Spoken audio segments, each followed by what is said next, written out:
नमस्कार दोस्तों, मैं हूं पृथ्वी एंड कैसे हो सभी फिट एंड फाइन। सो आज हम बात करेंगे क्रिप्स मिशन के बारे में। इससे पहले वाली वीडियो में हमने डिस्कस किया था अगस्त प्रस्ताव के बारे में। अगर आप लोग 1940 से 1945 के इस दौर पर नज़र डालोगे तो अंग्रेजों के द्वारा लगातार संवैधानिक प्रस्ताव भारत में भेजे जा रहे थे, जैसा कि अगस्त प्रस्ताव 1940, क्रिप्स मिशन 1942, बेबेले योजना 1945। अब क्वेश्चन आता है कि अंग्रेजों के द्वारा ये प्रस्ताव भारत में क्यों भेजे जा रहे थे, तो इसका रीजन था सेकेंड वर्ल्ड वार के टाइम ब्रिटेन के जो हालात थे वो बहुत नाजुक हो गए थे और ब्रिटेन भारत का समर्थन प्राप्त करना चाहता था और भारत जो था वो सेकेंड वर्ल्ड वार में कोई इंटरेस्ट नहीं ले रहा था। तो भारतीयों को मनाने के लिए, भारतीयों का समर्थन प्राप्त करने के लिए ब्रिटेन के द्वारा या ब्रिटिश सरकार के द्वारा लगातार संवैधानिक प्रस्ताव भारत में भेजे जा रहे थे, जिसमें से क्रिप्स मिशन भी एक था, जिसके बारे में हम इस वीडियो में डिस्कस करेंगे। तो चलिए अपना डिस्कशन स्टार्ट करते हैं। सेकेंड वर्ल्ड वार शुरू होती है 1939 से और ख़त्म होती है 1945 में, और जो कंट्रियाँ थी वो दो गुटों में डिवाइडेड थी। एक थी धुरी राष्ट्र और दूसरी तरफ था मित्र राष्ट्र। धुरी राष्ट्र में जापान, जर्मन जैसी कंट्रियाँ थी और मित्र राष्ट्र में ब्रिटेन, यूएसए, रसिया जैसी पावरफुल कंट्रियाँ थी। जबकि सेकेंड वर्ल्ड वार में जो धुरी राष्ट्र थे वो लगातार सफलता प्राप्त करते हुए आगे बढ़ रहे थे, जिसमें जापान भी शामिल था। जापान ने ब्रिटेन के उपनिवेशों को निशाना बनाते हुए उन पर हमला करना शुरू कर दिया। उसने, यहाँ पर आप देखिए, यह जापान ने सबसे पहले अंग्रेजों के उपनिवेश फिलीपीन पर अधिकार किया। उसके बाद वो आगे बढ़ता हुआ मलेशिया, सिंगापुर पर अधिकार करता हुआ वो म्यांमार के रंगून तक आकर पहुंच गया था। रंगून आप लोगों ने नाम सुना ही होगा, जो बहादुर शाह जफर थे, जिनको 1857 के रेवोल्यूशन के बाद जेल की सजा कर दी गई थी या उन्हें जो है रंगून भेज दिया गया था और यहीं पर जो उनकी डेथ हो जाती है।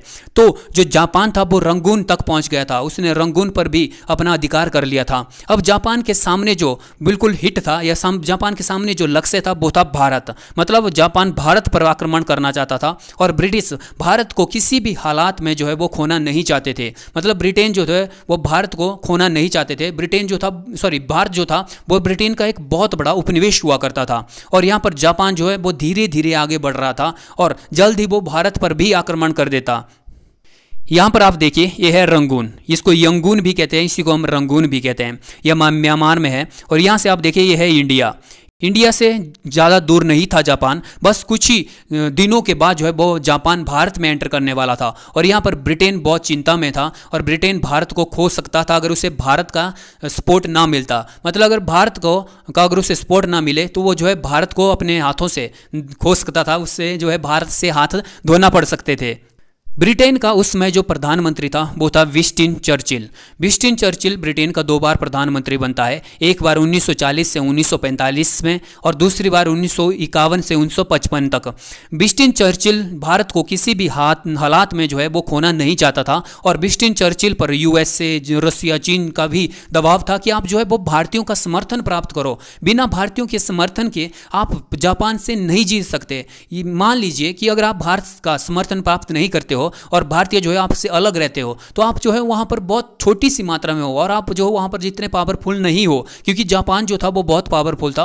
वो लगातार सफलता प्राप्त करता हुआ, लगातार देशों को जीतता हुआ आगे बढ़ रहा था। अब वो भारत तक पहुंच गया है, इसलिए अब आपको अगर जापान को हराना है तो आपको चाहिए भारतीयों का साथ। भारतीयों को जो है इस युद्ध में सम्मिलित कीजिए। और ब्रिटेन जो है वो लगातार कोशिश कर रहा था। उसने पहले अगस्त प्रस्ताव लाया, उसे भारतीयों के द्वारा रिजेक्ट कर दिया। फिर उसने जो है लाया क्रिप्स मिशन।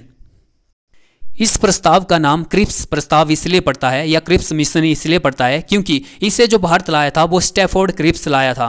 स्टैफोर्ड क्रिप्स मजदूरों के नेता थे और इनको ब्रिटिश सरकार के द्वारा भारत भेजा जाता है इस प्रस्ताव के साथ। इस जो स्टैफोर्ड क्रिप्स थे वो मार्च 1942 में भारत पहुंचते हैं इस प्रस्ताव के साथ, इसलिए जो हम इसको क्रिप्स प्रस्ताव या क्रिप्स मिशन कहते हैं। अब हम बात करते हैं क्रिप्स मिशन के प्रावधानों पर।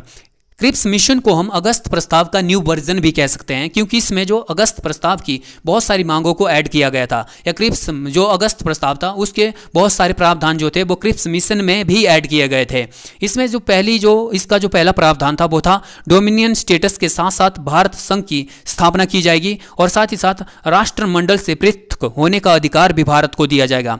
देखो, अगस्त प्रस्ताव में भी जो है वो डोमिनियन स्टेटस की बात की गई थी और इसमें जो है भारत संघ की स्थापना की की बात की गई कि एक भारत का संघ बनाया जाएगा, एक यूनियन बनाई जाएगी। और जो राष्ट्रमंडल था, मतलब राष्ट्रमंडल का मतलब था कि जो ब्रिटेन था उसने जितनी भी कंट्रियों में अधिकार किया हुआ था उन कंट्रियों का एक ग्रुप था राष्ट्रमंडल। अब भारत को यह इस क्रिप्स मिशन के तहत यह अधिकार दिया जाना था कि भारत जो है वो राष्ट्रमंडल से अलग भी हो सकता है। इसमें संविधान निर्मात्री परिषद, इसको आप जो है संविधान सभा भी कह सकते हो, इसमें संविधान निर्मात्री परिषद का गठन किया जाएगा। आपको बताया कि अगस्त प्रस्ताव में भी ये बात कही गई थी कि एक संविधान सभा का गठन किया जाएगा जो सब भारत के लिए संविधान बनाएगी। तो इसमें भी वही बात ऐड की गई है कि संविधान निर्मात्री परिषद का गठन किया जाएगा या संविधान सभा का गठन किया जाएगा जो भारत के लिए जो है वो क्या बनाएगी, संविधान बनाएगी। और इसमें जो सदस्य निर्वाचित होंगे, जो प्रांतीय जो मंडलें थी, ठीक है, भारत में जो जितने भी प्रांत थे उनकी जितनी भी विधान मंडलें थी उनसे जो सदस्य होंगे वो संविधान सभा में निर्वाचित होकर आएंगे। और जो देशी रियासतें थी जिनके शासक जो है वो राजा हुआ करते थे, तो जो देशी रियासतें थी उनके जो सदस्य होंगे वो मनोनीत होंगे और उन सदस्यों को राजा द्वारा चुना जाएगा। मतलब जो प्रांतों से सदस्य आएंगे वो इलेक्शन लड़कर आएंगे और जो देशी रियासतें हैं वहाँ से जो सदस्य आएंगे वो राजा द्वारा चुन कर आएंगे, वो कोई इलेक्शन नहीं लड़ेंगे। इसमें बात कही गई कि जो प्रांत है वो भारतीय संघ से अलग हो सकते हैं। अगर उनको जो है भारतीय संघ का संविधान एक्सेप्ट नहीं करना है तो वो जो है भारतीय संघ से अलग होकर अपना अलग संविधान बना सकते हैं। और भारत के जो नेता थे वो क्रिप्स मिशन को भारत के विभाजन का ब्लूप्रिंट कह रहे थे। देखो यहाँ पर इन्होंने प्रांतों को भारत से या भारत संघ से अलग होने के का अधिकार दे दिया था। इससे क्या है कि भारत जो था वो छोटे छोटे भागों में टूट जाना था। इसी को क्या कहा इनकी भारत के नेताओं ने कि ये जो है भारत विभाजन का ब्लूप्रिंट है।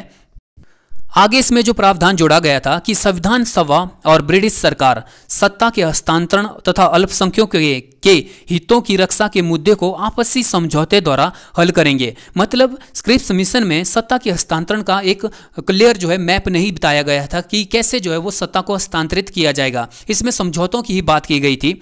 और इसका जो नेक्स्ट प्रोविजन था वो था कि उक्त व्यवस्था होने तक, मतलब जो ऊपर जितने भी प्रावधान दिए गए हैं उनके लागू होने तक भारत की जो सुरक्षा है, भारत का जो प्रशासन है वो ब्रिटिश सरकार के हाथों में ही रहेगा। अब हम देखते हैं कि कांग्रेस के द्वारा जो अगस्त प्रस्ताव था उसे अस्वीकार क्यों किया गया।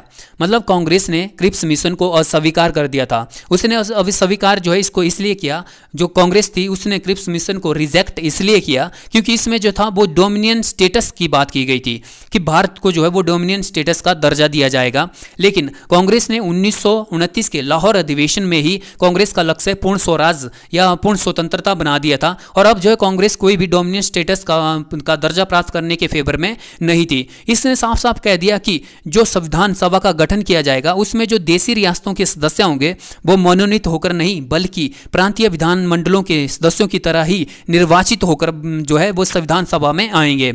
इसमें इन्होंने कहा कि जो क्रिप्स मिशन है इसमें भारत के विभाजन के जो रास्ते हैं वो खोल दिए गए हैं। इसमें साफ साफ कह दिया गया है कि जो प्रांत है वो भारतीय संघ से अलग हो सकते हैं। इससे जो है भारत जो छोटे छोटे टुकड़ों में टूट जाएगा, जैसे कि यूरोप जो है वो छोटे छोटे बहुत सारे देश हैं, जो उसी तरह जो है भारत में भी छोटे छोटे बहुत सारे देश जो है वो निकल कर आ सकते हैं। मतलब जो क्रिप्स मिशन था वो राष्ट्रीय एकता के सिद्धांत के विरुद्ध था या वो जो भारतीय संघ के सिद्धांत के विरुद्ध था। मुस्लिम लीग भी क्रिप्स मिशन को रिजेक्ट कर देती है। मुस्लिम लीग कहती है कि इसमें प्रांतों को भारतीय संघ से पृथक होने का अधिकार दिया गया, जो प्रांत थे उनको अलग अलग संविधान बनाने का अधिकार दे दिया गया। लेकिन मुसलमानों के लिए इसमें कोई भी अलग से राष्ट्र के निर्माण की बात नहीं की गई है। भारत विभाजन की इसमें कोई भी बात नहीं की गई है। इसलिए जो है हम क्रिप्स मिशन को एक्सेप्ट नहीं करेंगे। तो मुस्लिम लीग भी क्रिप्स मिशन को रिजेक्ट कर देती है। क्रिप्स मिशन पर महात्मा गांधी कहते हैं कि it was post dated cheque on a crashing bank. मतलब जो क्रिप्स मिशन है यह आगे की तारीख का चेक था जिसका बैंक नष्ट होने वाला था। और जवाहरलाल नेहरू क्रिप्स मिशन पर कमेंट करते हैं कि जो क्रिप्स प्रस्ताव है उसको स्वीकार करना भारत को अनिश्चित खंडों में या अनेक खंडों में विभाजित करने के लिए मार्ग प्रशस्त करना है। और इस प्रकार स्टैफोर्ड क्रिप्स भारतीयों को निराशा एवं असमंजस के वातावरण में छोड़कर वापस इंग्लैंड लौट जाते हैं। और इस तरह से क्रिप्स मिशन भी असफल रहता है। अंग्रेजों की एक और जो कदम था वो भी असफल हो जाता है। और इस वीडियो में गाइस बस इतना ही। क्रिप्स मिशन बहुत ही इंपॉर्टेंट टॉपिक है हमारा। सो इस वीडियो में बस इतना। मिलते हैं हम नेक्स्ट वीडियो में, तब तक के लिए बाय बाय गाइस।